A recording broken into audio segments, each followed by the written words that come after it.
and welcome back everybody to Moneyball. Yes, we are back quite early. It's only a few matches since we last met actually in the league. The reason for that is the start hasn't really gone too well. Yes, as you can see, I have to move myself away from my normal camera position to show you just how far down the league table we really are. We are down there in 21st place, just ahead of relegation. Now, luckily, we actually did just recently win a game, but it wasn't a good start to the season at all. We can't seem to score goals. And the reason I brought you back right now is we actually have played quite a few league matches, or quite a few matches in general, even before the transfer window is closed. And what this gives us is a really good opportunity early on to potentially look for a player in this first transfer window, so I can at least show you the process of how it works. So I've already explained it briefly in episode 1 about how we're going to go about setting the benchmark and trying to fit players, trying to find players within that sort of benchmarking threshold. But I thought this is a great opportunity early on to show you how it works, so we can try and get maybe one player right now, right before the transfer window closes, because there's a clear need at striker. See, I think we need to go and buy a striker because the striker that the manager's playing clearly isn't working, and scoring goals has been a huge problem for us. Now, it is a little bit down to the chances created as well, but I do think that a better striker would have been better for us, especially looking at the stats quickly a second ago. So what we're going to do early on here is have a look at the players' stats, have a look at our own striker stats, compare him to like the teams in the playoffs. So we're looking at like Doncaster, Grimsby, Tranmere, Crewe, these sort of teams here. Compare his stats, our striker stats, to their strikers and see where he's missing. What is he missing that they're getting from their strikers? Obviously, again, like we always say, there's a lot more variables that go into football that you can't just look at one stat, and particularly one player stats necessarily. But we're going to start off there and look at the striker and look at what stats are their strikers getting that ours isn't, and is there a clear gap between those two things. So that's what we're going to do in today's episode. It's also a great excuse for me to show you the step-by-step of how I recruit my players, how I use the custom views, how I use my spreadsheet, all that kind of stuff, right? I get to show you all those things in today's episode, so we get to get into that right now. So Al Hamadi has been playing striker by the choice of the manager, and he's done absolutely nothing. If we put the striker view on here for a second, and we can see just how bad the damage has been in these games. So Al Hamadi right here, 7 appearances, 0 goals, 0 assists, non-penalty XG of 0.50, so he's not getting into great areas, I guess. XG overperformance minus 2.69. That is extremely bad. That is very poor no matter what league you're in, I think. Minutes per goal is 0 because he hasn't scored. Obviously, conversion ratio is 0. Shot on target ratio is 22%. Shots on target per 90 is 0.94. Shots per 90 is 4.31. And then we've got some other ones down here. Header 1 percentage is 44%. Headers 1 per 90 is 60.50. That's quite a lot. That's extremely high. Which is interesting. That it's a shame that he's so good at, well, at least going up for the headers, but not quite good enough in this area. So let's compare him to the other strikers here. So what I'm going to do here is I'm going to make sure I put my striker custom view. I've already got it up. I'm going to show it to you anyway. So we go striker, Moneyball, squad view, put that one in. All of these views, by the way, are in the description. There's a link that you can go and download all these custom views. And they're also on my Steam Workshop, which I'll make sure is in the description if it's not already. Okay, so this is my exact process that I go through to find our Moneyball number for any position. So we're going to start off, like we said, with this striker here with Crewe. We're going to make sure that we have our custom view for the position that we need. So we need a striker. We're looking for strikers. We've got a striker Moneyball custom view here. We're going to make sure that we then hit Control P, which is going to bring up web page. Is what we want there. Click OK. You can then save it wherever you like. I'm just going to save it here. Steam save. 1 striker 1. That's what I'm just going to call it there. Going to replace that. Okay, so that's striker 1. I'm then going to go to Grimsby. Again, go to their striker. This guy right here. Then we're going to do the same thing. Make sure that the view is still in, which it should be. To be fair, it should carry over. Control P, same thing again. Save over a different one this time. So maybe striker 2 this time we're going to go. So save 1, striker 2. And then Tranmere, same thing again here. Control P, web page. Save 1, striker 3. Okay. Okay, so this is my Moneyball spreadsheet. So what this is all about is trying to get us down to a Moneyball number. So the Moneyball number that you see at the bottom eventually is going to be the stats that we're going to buy for each position. Again, for this transfer window, we're only going to look at a striker. We've got enough money to maybe get one. That's all we're going to look for. So what we need to do, though, is we need to fill in this data, the 3 players that we just got. So what we're going to do is go to our documents. You won't be able to see this bit on camera, but yeah, just go to your documents. Wherever you saved those things that we saw a second ago, you're going to go and find those files. And this is what you will find when you drag that file over to Excel. Don't need to do anything. Just drag it literally over the top of the other spreadsheet document. this is what will happen here. Now, if you look back at the other file a second ago, we don't actually need these first two sections here at all, where it says position selected and information. To be honest, I just keep that on there so I can use that basic, I can use that view to be able to keep it on and keep playing normally, as well as being able to use it for this benefit. So we don't actually need those two, but what we do need is we need the top player here.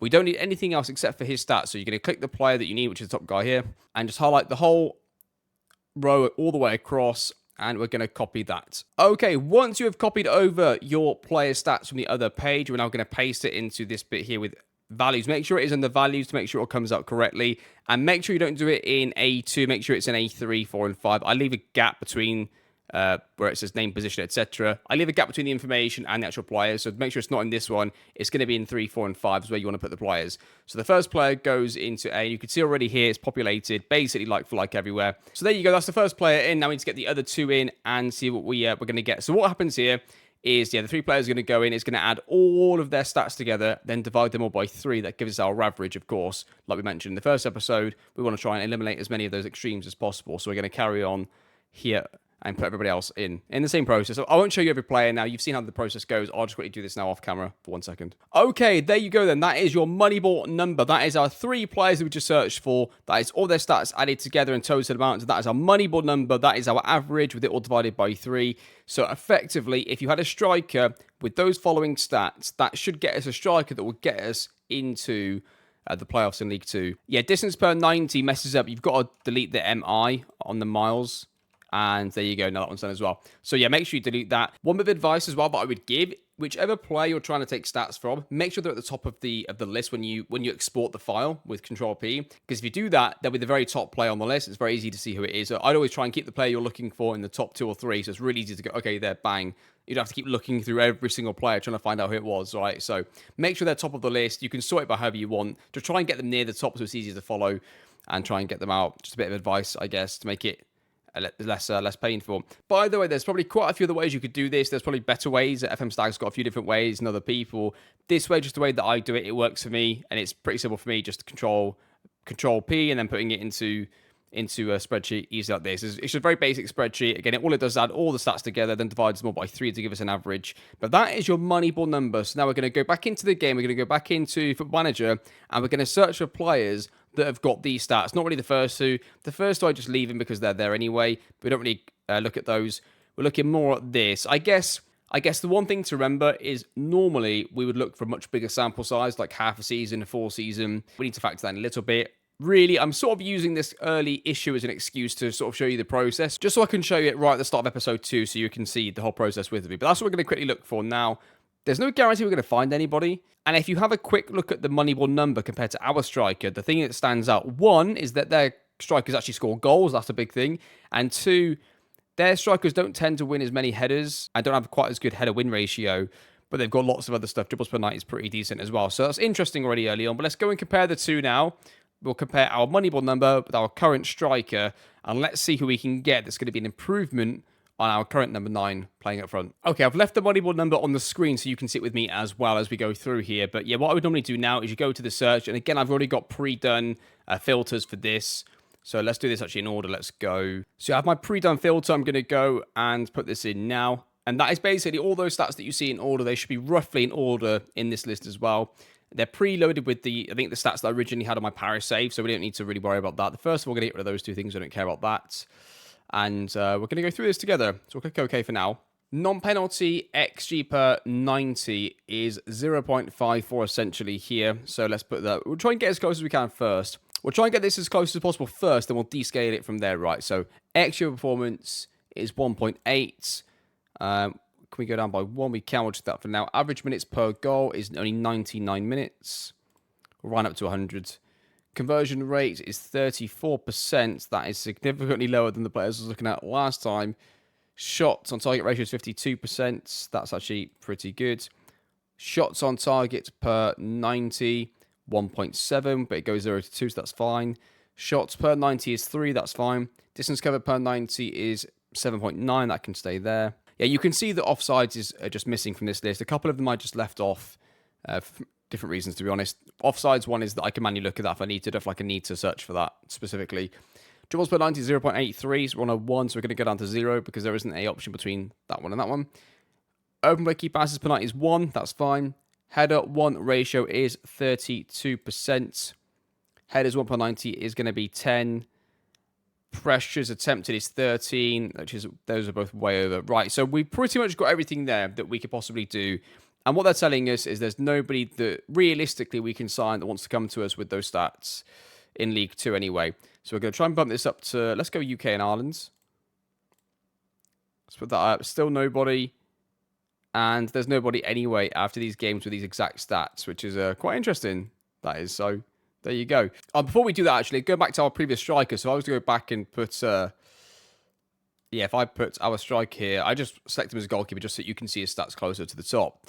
But if you were to then compare his stats to what we're looking at here, non-penalty actually per 90, 0.50, that's actually pretty close. Extra performance, we're looking for a striker that's got 1.86 over and he's 2.69 under. Minutes per goal, we're looking for 99 minutes, he hasn't even scored. Conversion ratio basically is 0%. We're looking for somebody 34%.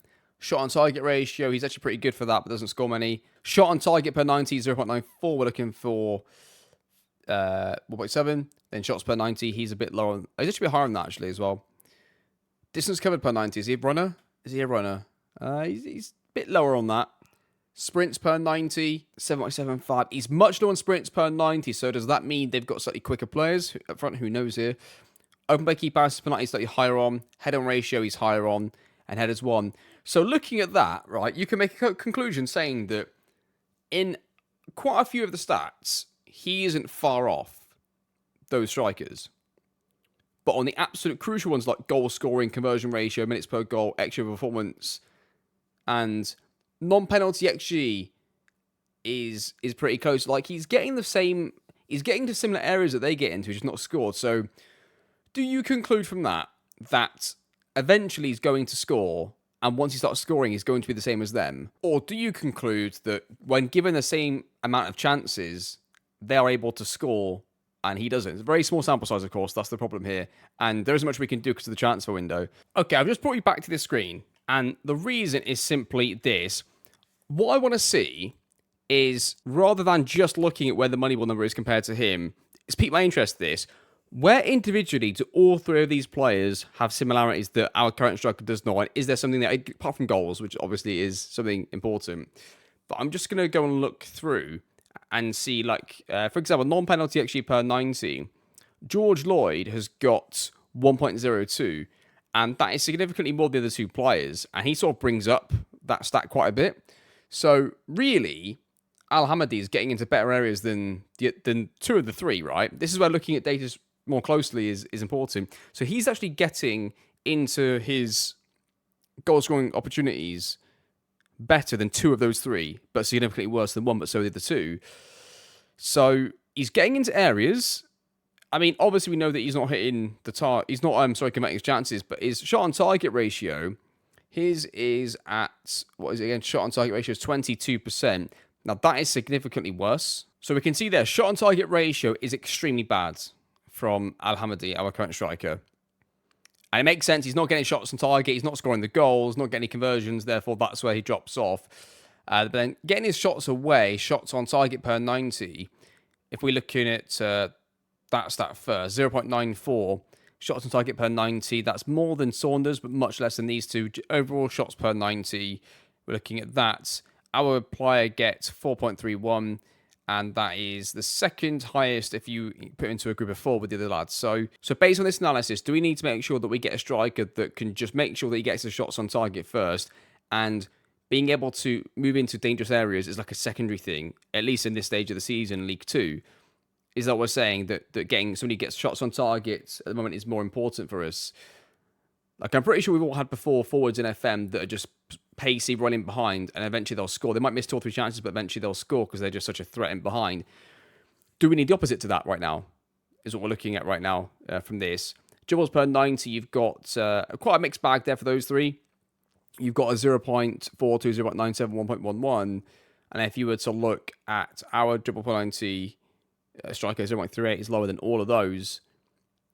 Header 1 ratio, Obviously, 44% is the second highest if you compare that to their players as well. Headers 1 per 90, though, I thought he was the highest. He's just the highest, but he's only slightly ahead of Baker Richardson, and then George Lloyd's got a better header 1 ratio anyway. It really is in that area, isn't it? It really is. It isn't the chances that he's able to create for himself. He gets into dangerous areas. It really is a case of he doesn't get shots on target, and he hasn't scored a single goal in 7 starts as a striker. So I think what's really important is we can afford to get somebody with slightly less non-XG per 90, so they don't get into quite as dangerous areas, but they need to be more clinical. So where it says over the 3 of them is 0.54, we're gonna go less on that. We're gonna go down to what's the lowest player got. So Harvey Saunders has got 0.22, so we're gonna go as low as that for this, but then we're gonna make sure that we get somebody with a minimum of shot on target ratio of 45%, for example. That's like the minimum, which is going to be over double Al-Hamadi. So forgetting the noise of the other stats, because a lot of it you can look at is pretty similar in a lot of the other areas. For me, that's going to be the crux of what we get. Now, the striker that we get might also be too immobile that they don't get enough goal scoring areas to be a really good goal scorer either. Might end up having a different problem to Al-Hamadi. But then the manager's got a choice of which kind of striker he wants. We give him 2 different types of strikers to choose from. In that situation, it could play Al-Hamadi wide, because according to this, Al-Hamadi is a really effective player, just not as a single striker on our current system. Let's go back and adjust our stats now and tweak it towards this. Okay, so we found a player. Now, unfortunately, I don't think he's interested, but this guy right here, Adipo Akinyemi, he's got 9 starts, 6 goals, very good start. Non-XG per 90 is 1.35. XG performance is 3.28, which is quite big. Good conversion ratio, shot on target ratio 69%. He's also not terrible, not great in the air, but he's the complete opposite to what we've got in Al-Hamadi. And I think that, well, it's not the complete opposite, because he's actually good at dribbling as well. He's probably scored one of the best stats that we've got. Now, he plays in the Scottish Championship, so there's not a guarantee he's going to come to us. He didn't appear on when we put this on, which is a shame. So we'll have to wait and see if he does come to us. But that is definitely somebody we're going to try, because he fits every category we're looking for, especially the one that we sort of narrowed it down to. And he's got a good sample size. 9 starts is more than enough for my bare minimums, as it were. We've also got Courtney Baker Richardson there as well, which I don't think we can just take him. I guess we could just take literally the player that we were looking at, but I don't think he's gonna come to us. Okay, found a striker in the National League. Found Emil Aqua. He has got the conversion ratio we're looking for. He's got shot on target ratio we're looking for. 4 starts, almost close enough for minutes for the stats to be okay. Extra performance of 2.38, non-penalty XG, so it's low. So he doesn't get as many areas, but he seems to have scored a lot of goals. And that indicates that there's a chance you could look at that and think that he's not going to sustain those goals, because he's not really getting to dangerous areas. He's a bit fortunate to have scored the goals. Again, it's a small sample size. We're gambling a little bit with it, because out of interest and necessity a little bit, we've had such a bad start. We sort of need to get a striker. But he's definitely worth a look closer to the window. Okay, little Junior Marias here has scored 6 goals in 5 games for Dagenham and Redbridge in the league below. Non-penalty XG per 90 is 0.26. That's impressive to have scored that many goals. XG performance obviously is very high. Conversion ratio 75%. Shot on target ratio 75%. He's got to be the one, right? He's got to be the one. He's only just... See, they both are saying they've only just signed new contracts. They won't speak to us, the 2 players in the league below, which is devastating. Really, really unfortunate. See, John Robertson here has got a lot of good stats going for him that we're looking at in Scotland, but the one problem with him is he's so much significantly worse in the air. To have only a header-1 ratio of 17% is really low. Headers 1 per 90, 4.49. I'm not sure we can really sanction that. Okay, Rory Patton over here has scored 5 in 9 in a team that's playing really badly, by the way. You've got to factor in the fact his team is playing shockingly this season. He's still scored 5 in 9. He's got conversion ratio of 38%, which is really, really good. Shot on target ratio of 62%. Only a non-XG per 90 of 0.20. Doing very, very good. Not great in the air, but not quite as bad as the previous guy. So he's probably worth a go. Dribbles quite a lot. He also dribbles a lot per 90. Now, the only problem, of course, with him is he actually plays on the wing, not up front. So this is where that positional value comes in, right? Could we get him for a cheap deal? Would he work as a striker in our system? That's the question. Like, if we're able to create twice as many chances as he gets right now, but in a different league, would he score maybe the same amount of goals? 5 in 9 would be great. We'd take that right now. And he's also used to playing in a team that isn't dominating games. He's a really good option. He could be a really good option on the wing, to be honest, but that's not really what we want. But we'll shortlist him as an option. I mean, this guy really interests me, Cian Murphy. Now, He scored 14 and 22. Their season's nearly over, actually, I think, in Ireland here. Now, his expected goals over performance is 8.59. Now, surely he cannot keep that up. Surely. You would expect not. Like, his non-XG per 90 is 0.23. He's not getting many chances at all. He started a lot of games up front for them as well. He's pretty good in the air. He's shocking. But he is 6'2". Again, he's a bit going back to being quite different to our current striker. I think he's got a bit of consideration here. So they're the players that we managed to find. We'll see how many of these we can get a contract offer out to. Everybody that I've tried so far hasn't been interested in speaking to us. But I'll continue to now try and get through some players to speak to us. And I'll bring you back with me if we get to the stage of offering a contract. Okay, so none of the players that we were trying to go for would really negotiate a contract with us. We're going to take part in the transfer deadline day. And let's see what we can do. So really, this is what we want here. We want Junior Marias. That's what we want to do. Let's see if we can try and get him in time here. Okay, so I've just come across this player in my searching. Declan McManus has scored a few goals already this season. He's got a shot on target ratio of 54%. Conversion ratio of 17. Minutes per goal is okay. Not great, but actually performance is within the range sort of looking for. But header one ratio 30%. He's not amazing in the air, but he's much better at being clinical. Again, that non-XG per 90, 0.28, he scored a lot more goals than that. I mean, I think he's going to be a really good option. He's on a bit of wages. The thing is, they're in Europe, this TNS, so I don't know if we're going to get him. I'll take 25 for him.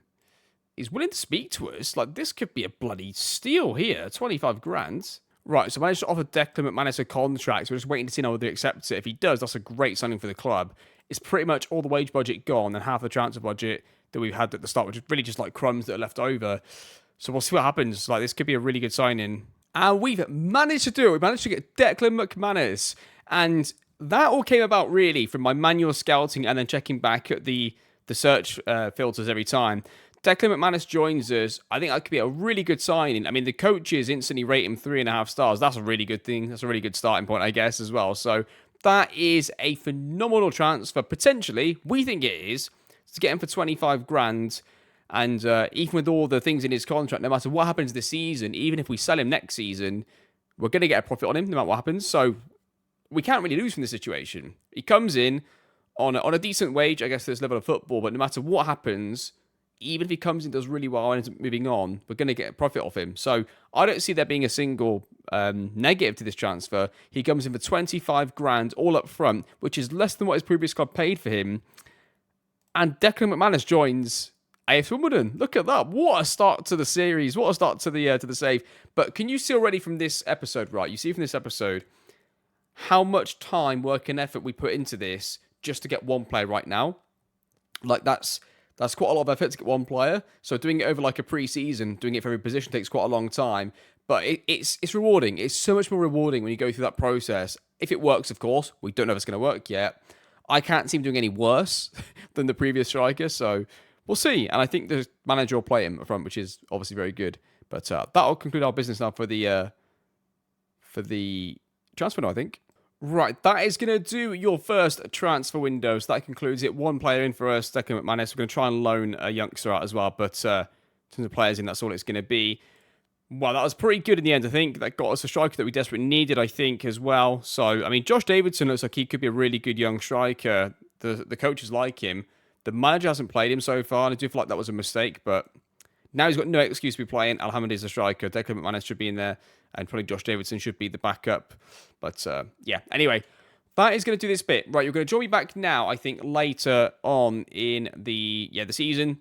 Let's join back around Christmas, going into January, and let's see where the team is at. Let's watch a game together, maybe. I'll try and get a game that Declan McManus isn't injured. But let's review how he's done, how the team's done. And let's see how we're looking going into the January transfer window. And yet again, welcome back much earlier than planned. Now, crucial moment in the series. I wasn't expecting to do this early, but we might be about to sack the manager for the first time in the series already. He's had a terrible run. It's not just the fact he's playing terribly and getting bad results. It's the fact that we're not even scoring goals at all. We've got an okay team, I think, to compete. We are currently, now as you can see here, we are currently in the relegation zone. it's not looking good. We need something different, don't we? We've scored 3 goals. We've scored 3 goals in the season so far, conceding 15. And the manager is now going to have his last chance. Okay, quick update then. The results have been pretty poor, to be honest, off of camera there. This is going to happen slightly sooner than I thought it might do in the series, but the manager, I think, is under pressure here because we are currently just outside the relegation zone. If you see here as well, we've only scored, how many have we scored? We've scored 17 goals this season, which is one of the worst in the league. We've been absolutely terrible, and I don't think we should be that far down. And we're just starting to hit like a trend of bad form again. And the worst thing is we just played Stevenage, who were bottom of the league, I think, before we played them. Or they were very recent anyway, bottom of the league. They must have won a couple in a row recently or something. Yeah, there you go. They had a good run of form. So, yeah, Johnny Jackson, mate, this is your opportunity to get yourself an extension really to your job. You're under pressure for this, I think, because I just think the boys have been so bad. I think there needs to be some serious changes here. George Marsh is injured for a long period of time, and he's one of our better players. Now, I didn't really show you the squad, like the current starting players, that much at the start. And the main reason for that is in the Moneyball saves, really the sort of save starts. In terms of players, it sort of starts when we start to recruit players. The sort of starting players don't really tend to play too much of a role. So I wasn't really too bothered about going through them because every year that we go through is going to be quite a drastic change in players, especially in a Moneyball save. So yeah, that's mainly the reason why with that. But Declan McManus has got 5 goals in 19. At least it's not 0. Al Mohammadi has still scored 0. He hasn't started a single game since McManus came in, which is interesting. So I think that, like in a classic FM style where the board call you in, they say you've got so many points to save your job, that kind of stuff. I feel like we can have that same conversation here with Johnny Jackson. I think he needs 4 points. I think he needs to beat Newport and he needs to draw against Colchester to save his job. If he gets 3, we'll reconsider it. And we're going to end the episode here anyway after the Colchester game. So let's watch these next 2 games together and let's reevaluate together. You let me know in the comment section what you think. But yes, we will reevaluate the situation going into January and into 2023. So let's see what happens in these next 2 games. It's going to be huge. It's really important. We need to win. We need to get out of this relegation fight. It's so close down there as well. So let's play the game against Newport and let's see how we get on. Here we go then. Wimbledon at home against Newport on Boxing Day. And you can see the general manager is in the stands for this game. You can tell if you're the manager. This means something quite important, this game. Knowing that your equivalent of Billy Beane's in the stands, looking over his team for this game. Yeah, we need to do better in this game. We really need to do a good job of trying to get a result. I'm looking at the XG and the attacking part of the team as well, right? I guess the bad thing for him having a general manager with a background in coaching as well is we know what we're looking at here, don't we? So they don't look too bad there. They're going to probably concede the highlight though, aren't they? They're going behind. Kavanagh shoots, yeah, it goes wide.